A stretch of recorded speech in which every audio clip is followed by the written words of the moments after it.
सत साहिब सतगुरुदेव की जय। बंदी छोड़ कबीर साहिब जी की जय। बंदी छोड़ गरीबदास जी महाराज जी की जय। स्वामी राम देवानंद जी गुरु महाराज जी की जय हो।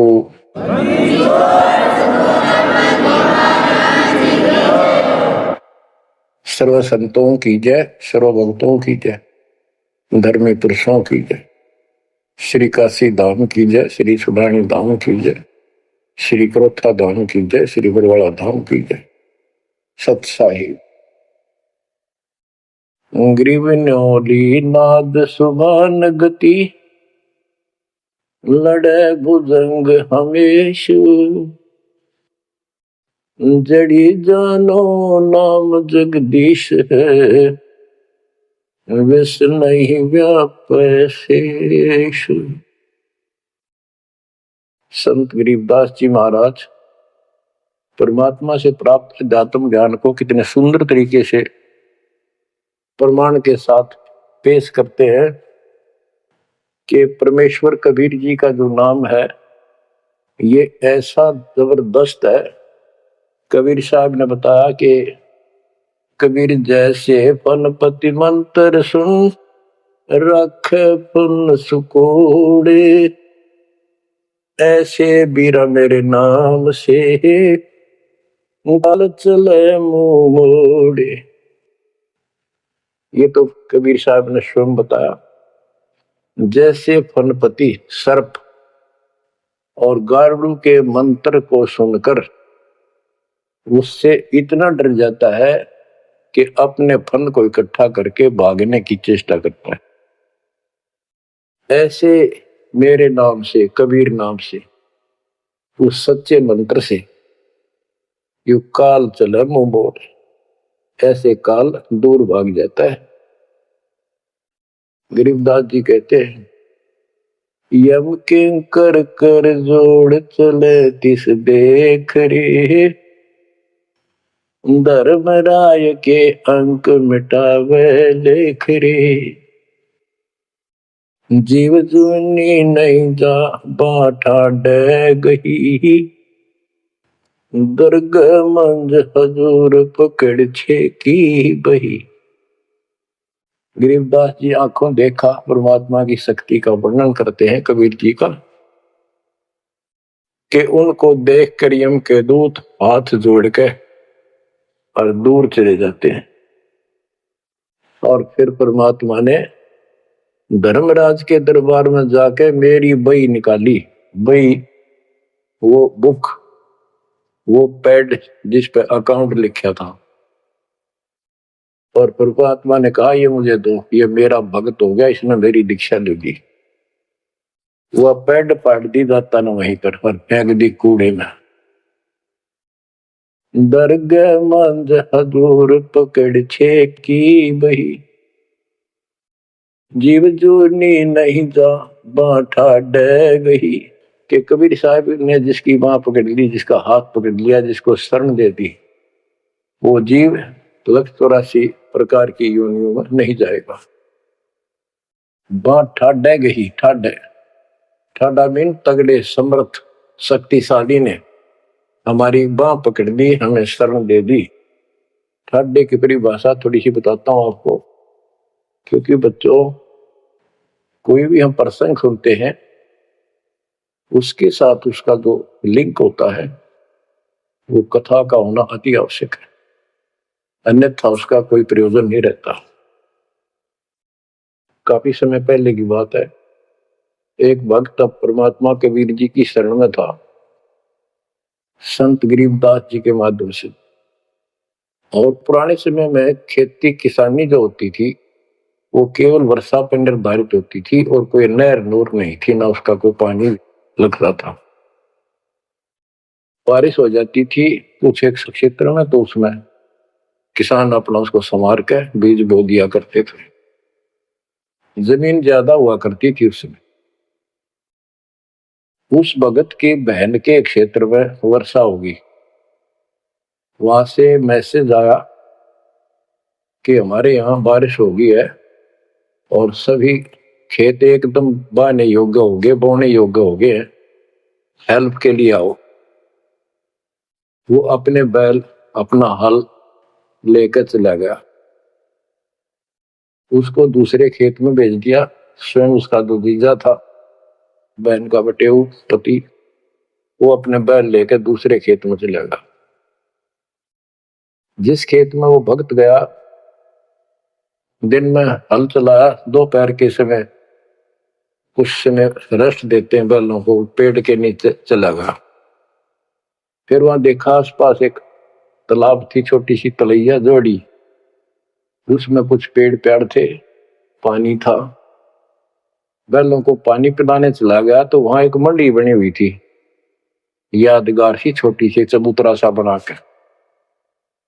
उस पे एक बेली गुड़की रखी थी। बेली पहले 5 किलो का कट्ठा ही बना करते, वो विशेषकर चढ़ाने के लिए होता था। भेंट अपने देवी देवताओं को किसान चढ़ाते थे, बोल देते थे पहले फसल का पहला वो 5 किलो ऐसे पीर का चढ़ाओ। पीर की मंडी थी।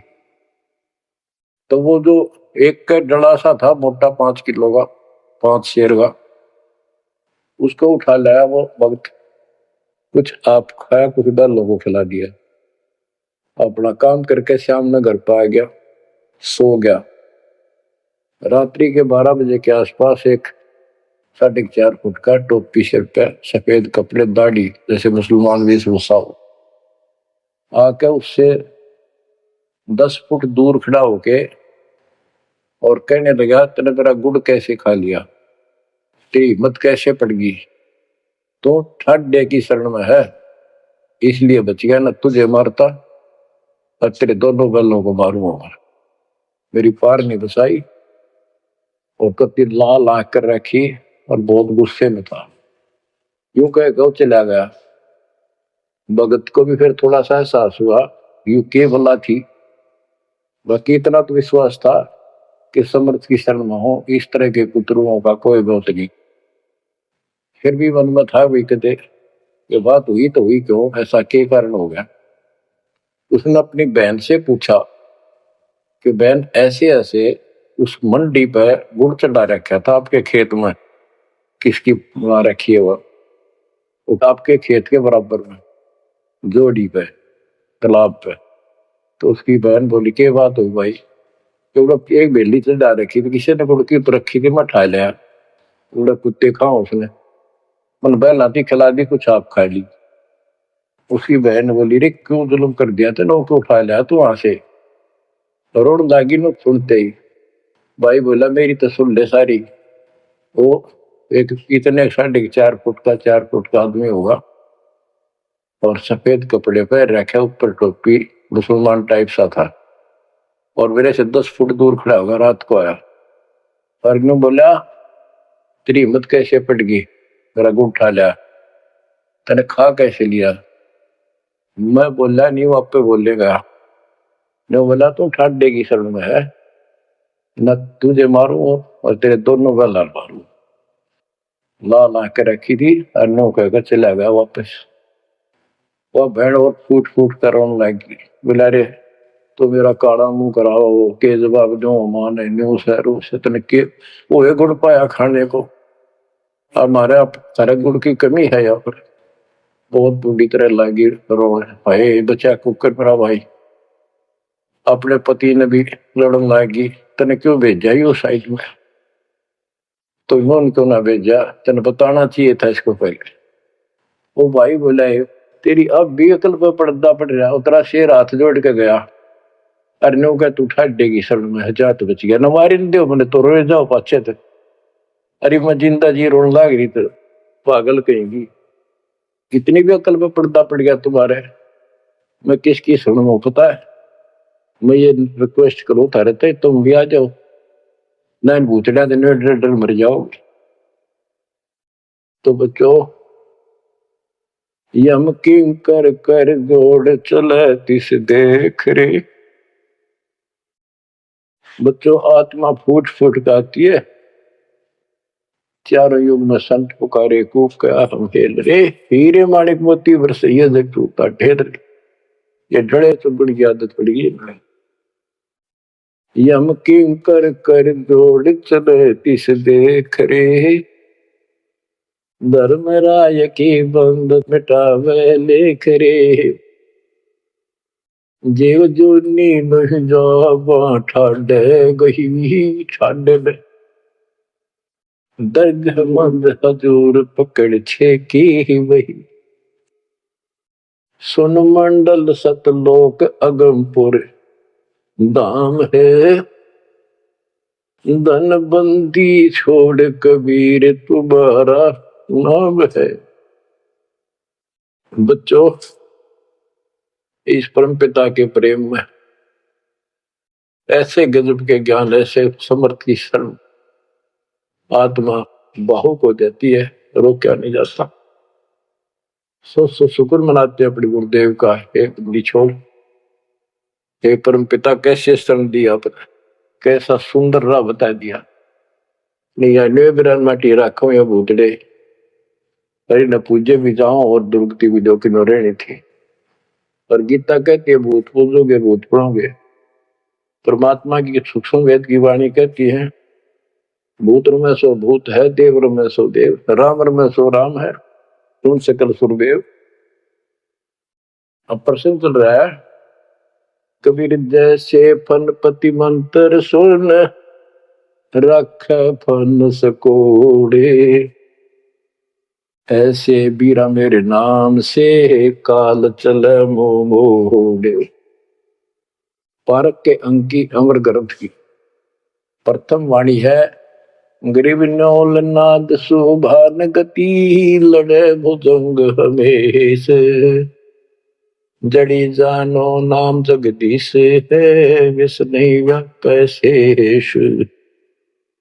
जैसे एक नेवला होता है सारा 9 इंच का प्राणी, और वो 10 फुट के सांप को, सर्प को, भुजंग को मार देता है। कैसे मार देता? उसके पास एक ट्रिक है, उसके पास एक जड़ी होती है, एक नागदमन जड़ी होती है जंगल में, उसको सूंघता है, उसमें स्मेल आती है। वो सर्प को उस समय छेड़ता है जो वो जड़ी के आसपास होता है, वो झाड़ बोझड़ों के अंदर होती है। वो सर्प को छेड़ता है, सर्प ऐसे फन उठा लेता है और वो जाके एकदम वहां जड़ी श्वास में भर लेता स्मेल, और आके उस सर्प के सामने होके थोड़ी सी दूरी से छोड़ देता है। जिस दर से हवा चल रही हो, सर्प की तरफ जा रही हो, उस साइड में हो जाता हो। सर्प को उससे चक्कर आने शुरू हो जाते उस स्मेल से, उसका जी घबराता है और वो भागने की चेष्टा करता है। नेवला फिर उसके गर्दन पे बैठ जाता है, मुंडी पे पीछे के, और वहां मुंह के ऊपर फिर वो स्मेल छोड़ता ही रहता है। उसको अचेत करके फिर पकड़ कर उसको मार डालता है, काट देता है। तो बच्चों, गरीबदास जी ने बताया कि कबीर परमेश्वर का यो सच्चा नाम सतनाम और सारनाम। सारनाम है, ये है मेन चीज। सतनाम भी बहुत शक्ति हो जाती है इन दोनों के मेल से। जैसे 2 जड़ियों को मिला दिया जाए, उसका कुछ अलग से स्ट्रॉन्ग दवाई बन जाती है, मेडिसिन। और तीसरी मालिक मिला, मालिक का जो सारनाम है वो तो कहना ही क्या है। तो हमारा जो मोक्ष जो होगा इन सभी मंत्रों के जाप से होगा। ये हमारी साधना है, पूजा हमारी सारनाम है। बच्चों, जैसे एक छोटा सा सर्प उस जड़ी की ताकत से, स्मेल की ताकत से जो श्वास में भर के लाता है, इतने तगड़े लंबे सर्प को कंडम कर देता है, ऐसे ही परमात्मा के इस नाम के सिमरन श्वास के द्वारा करने से। तो बताया कि ग्रीव न्योल नाद सुभान गति, लड़े भुजंग हमेश, और जड़ी जानो नाम जगदीश है। जगदीश सारी सृष्टि के मालिक का जो असली नाम है वो जड़ी है, वो नागदमन जड़ी है। अब जैसे सतनाम भी बहुत ताकत रखता है, ये हमारी साधना है। जैसे प्रथम मंत्र सतनाम, ये साधना है। सार नाम हमारी पूजा है। पूजा और साधना में अंतर होता है। कबीर साहब हमारा पूज्य है। साधना वो होती है जैसे हमने जल की आवश्यकता है तो हैंडपंप लगाते हैं।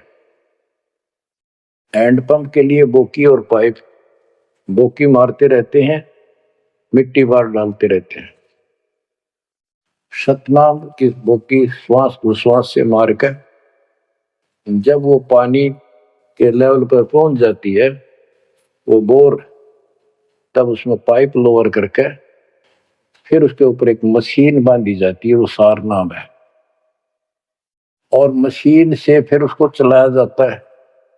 वो हमारा पूज्य इष्ट है, वो सार शब्द है। जो हमें चाहिए था ऐसे मिलेगा वो सुख परमपिता परमात्मा के सच्चे दरबार का। तो गरीबदास जी कहते हैं वो मंत्र, वो जो सार नाम है, वो जड़ी जानो नाम जगदीश है। परमात्मा जगदीश कबीर साहब का सार नाम वो नाग दमन जड़ी बूटी, वो काल दमन। और विष्णु व्यापक शेष, छोटे से सांप की बात छोड़ो, शेष नाग जो सबसे बड़ा ताकतवर 1000 पुन का अंदर है, यानी काल 1000 भुजा का ताकतवर है, ये भी निकट नहीं आ सकता। बच्चों किस्मत सराहा करो अपनी, 100 गुण गाया करो। गरीबदास जी कहते हैं, गरीब साधों से ते मस्करी, ये चोरों नाल खुसाद, मल अखाड़ा जीतेंगे ये युगन युगन के माल। माल, रेसलर, पहलवान, इन नकली गुरुओं से तो खुश है सारा संसार, साधों से ती मस्करी, इन चोरा नाल खुसाद। हाय हाय, इन चोरों से, झूठे गुरुओं से खुश और साधु संतों के मजाक करते हैं। ये तो मल अखाड़ा जीतेंगे युगन युगन के बाद। आप हो वो युगन युगन के माल। बच्चों आपको बहुत बार प्रमाण दिए जाते हैं, देता ही रहूंगा आखिरी सांस तक, क्योंकि सिलेबस यू है। टीचर सारा साल सिलेबस पढ़ाता है, उल्टा सुल्टा उन्हें कोई रट्टा लगवाता है और तब बच्चे सफल होते हैं। परमात्मा योगों से आपके साथ है। सतयुग में राजा अम्बरीश एक बहुत बड़े धार्मिक राजा हुए हैं और खूब यज्ञ किया करते थे, भंडारे करते थे, ब्राह्मणों को खूब धन दान करते थे, लागड़ गऊ बांटा करते थे, 1000 लागड़ गऊ बांट देते। लागड़ माने बच्चे वाली, गाय, दूध वाली। भोजन भंडारे करवाते थे, दक्षिणा देते थे। जैसा भी लोक वेद सुना था, गुरु जी ने बताया था, ऋषियों ने, वो सारा कुछ करते थे।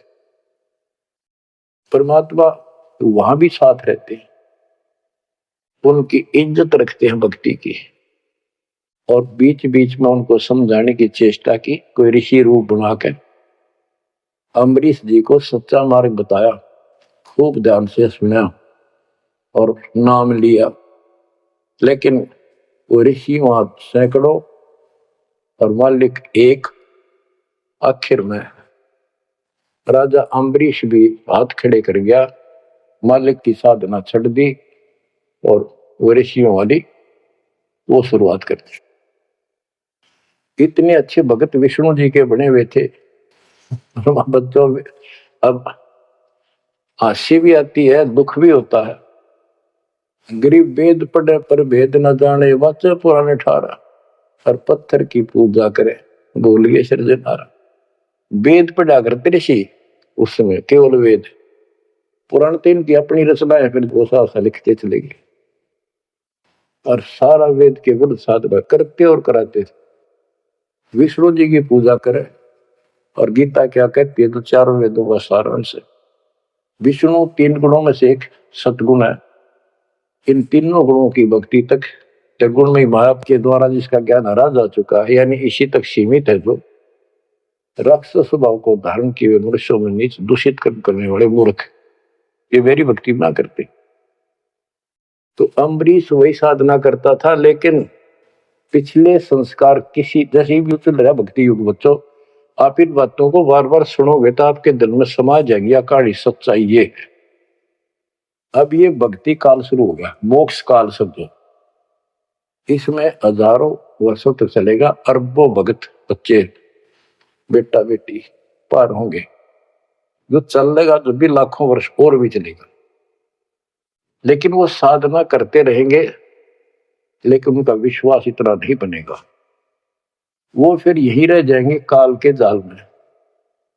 उन्हीं में से फिर, क्योंकि उनकी भक्ति जबरदस्त है, शास्त्र अनुकूल है, अगले सतयुग में उन्हीं पुण्यात्माओं को काल जन्म देगा, उनको पहले ऊपर के लोकों में रखेगा, ऊपर के लोकों में स्वर्ग में देवता हजारों लाखों वर्ष वहां रहेंगे, यानी एक कोल्लू के साथ चक्कर है, चैन है, चैन, उस चैन पर जैसे डाल देते हैं, ब्रह्मलोक में गए, फिर चक्कर काटते काटते विष्णु लोक शिव लोक सारे अपने कर्म फोड़ के भोग के खत्म करके फिर भी उनके पुण्य इतने बच जाते हैं कि सतयुग में जन्म देते हैं उनको, और सतयुग में भी अच्छे पुण्य कर्मी फिर राजा बनते हैं, और वह भक्ति, ये वाली भक्ति कसक और वो शेष बची ताकत फिर भी साथ रहती है, और इस कारण से भगवान भी उनके साथ रहना पड़ता है। जो बच्चा गौ की नजर में, यूं साईं को संत भक्तों के पीछे फिर भक्त वसल भगवंत। कबीर जो जन मेरी शरण है ताका हूं मैं दास, गेल गेल ला गया करो जब लग धरती आकाश। तो अपने इस विधान अनुसार अम्बरीश से मिले, ठीक है, एक बार तो यह बात इतनी गजब की है, सारी ठीक ठीक लगती है, लेकिन माहौल खराब होता है। ये ज्ञान बताने वाला एक होता है, दूसरा समर्थक नहीं होता, उस दिन में वो भूल जाते हैं और इसी लोग बहका देते हैं, कहां सी बातें करते हो, वेदों में ऐसा कहीं नहीं है, वेदों में ऐसा नहीं है। अब दास तो कहना चाहता है, फिर अगले जन्म उस भक्ति से वो अम्बरीश राजा स्वर्ग गया, स्वर्ग में अपने पन भोगे, फिर त्रेता युग में फिर राजा जनक के रूप में वो आत्मा ने जन्म लिया, वहां भी खूब भक्ति करी, विष्णु के कट्टर पुजारी, वही भावना वही भाव फिर भरा हुआ था, परमात्मा फिर भी मिले उनको। लेकिन राजा और सिद्धियां इतने ठाठ बाट और बकाने वाले वो गुरु निरे ऋषि हमारी ऐसी घिस काट रखी काल में, हम ऐसे मूर्ख बना रखे, थोड़ा सा भी सुख हो जाए, कोई प्रभुता कोई पद प्राप्त हो जाए, हम खुद भगवान बन जाते हैं। लेकिन पिछली धार्मिकता के अनुसार हम कुछ धार्मिक भी बने रहते, लेकिन रहते वही के वही। और अम्बरीश राजा इतने अच्छे भगत थे, पिछली सिद्धि शक्ति मालिक की वो भक्ति की सही थी। एक बार दुर्वासा ऋषि ने उनके ऊपर सुदर्शन चक्कर छोड़ दिया। दुर्वासा कहता था कि तू ये साधना छोड़ दे, मैं बताऊं वाह कर। अम्बरीश ने हाथ भर ली पर छोड़ी नहीं। अगली बार गया, उसने गुस्सा हो गया कि तू मानना नहीं मेरी बात, तेरा सिर काट दूंगा, इतना गुस्सा था। सुदर्शन चक्कर छोड़ दिया। सुदर्शन चक्कर राजा अम्बरीश के पैर छू के और दुर्वासा ने मारने खातिर वापस चाल पड़ा। दुर्वासा भागता फिरा, 3 लोक में कितने उसने गुफा नहीं मिली, जरा बच जा, कुछ संरक्षक नहीं पाया। परमात्मा कबीर जी ने विष्णु रूप बनाया, एक सवाल आ दी, 1 मिनट में क्या कर दे बोलो में।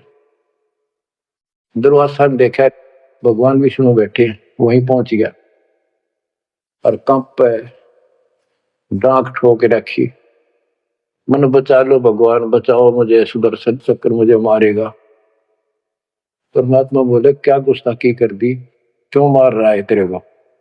फिर वह सारी कहानी बता दी। भगवान बोले कि भक्ति के भाव से चलो, ये ताकत से नहीं चलता ये मार्ग, अपना ज्ञान दो, कोई मानने ठीक है, ना मानो ना मानो, मुझे बचाओ भगवान, मुझे बचाओ। उसमें सुदर्शन चक्कर रुक गया, खड़ा हो गया दूर, भगवान की शक्ति से डर के देख के।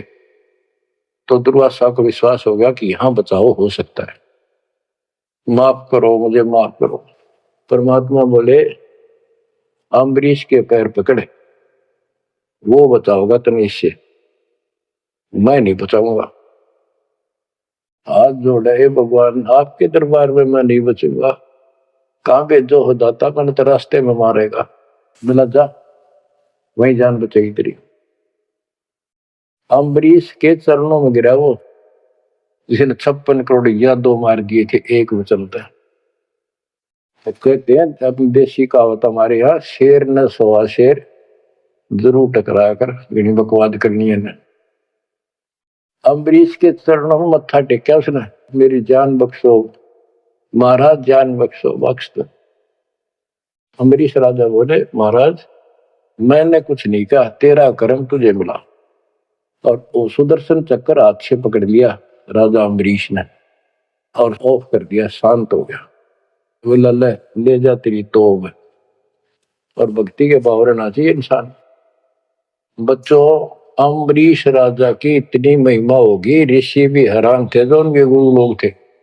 बुद्धि छोड़ कहते, मन तू सुख के सागर बस रे, और न ऐसा यस रे।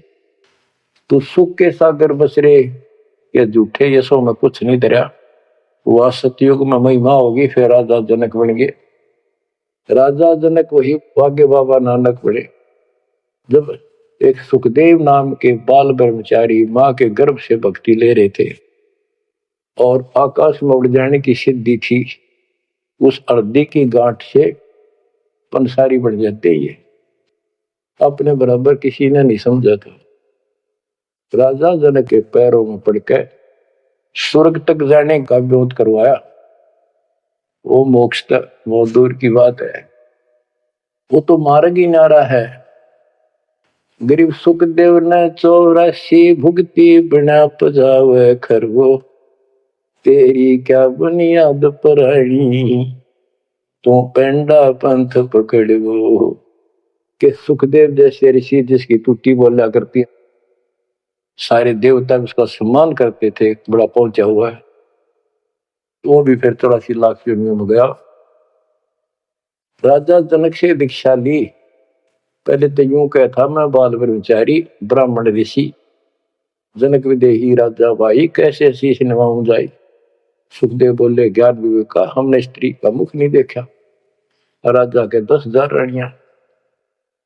तो गरीबदास जी कहते हैं, गोरख से ज्ञानी गणे सुखदेव जति जिहान।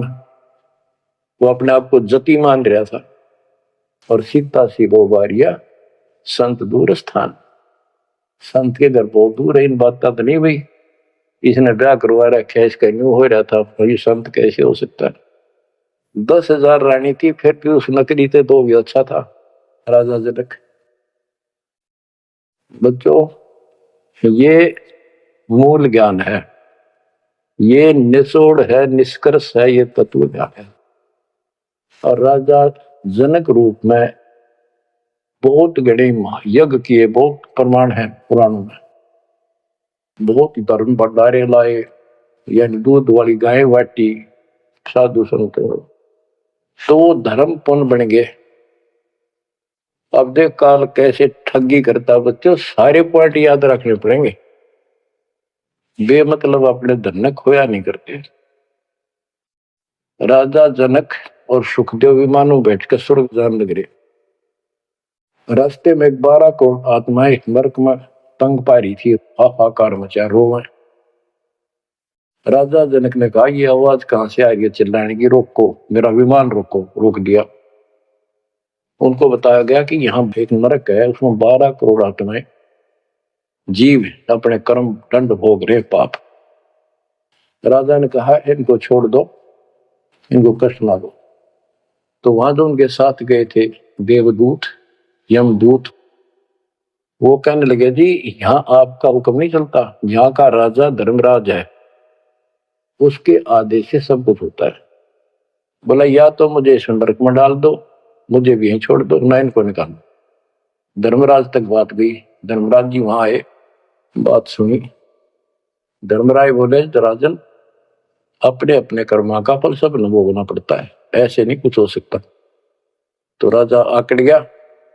भाव यानी एक परमार्थी भाव, परमार्थ भी हिसाब का होना चाहिए, उपवाद में कोई परमार्थ नहीं चला गया। कि या तो मुझे यहाँ छोड़ दो या इनको साथ लो मेरे।